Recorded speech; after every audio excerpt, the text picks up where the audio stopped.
একটি কথা মনে রাখবে, তোমার লাইফ জীবনে চলার সময় যাদের অবদান আছে, কথার অবদান, তোমাকে যে লালন পালন করেছে, যে তোমাকে সুবুদ্ধি দিয়েছে, যে তোমাকে অর্থ সহায়তা করেছে, যে তোমাকে ভালো পরামর্শ দিয়েছে, তাদেরকে কোনোদিন তুমি বলবে না।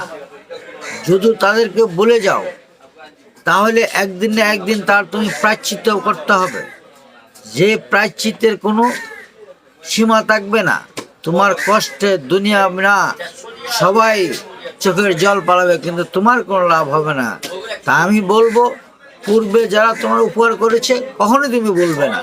এটা মারাত্মক গুনার কাজ এবং তোমার জীবনের চলার বড় বাধা। তাই আমি বলবো, দয়া করে তাদেরকে স্মরণ করবে, তাদেরকে সম্মান করবে, তাদেরকে ইজ্জত করবে।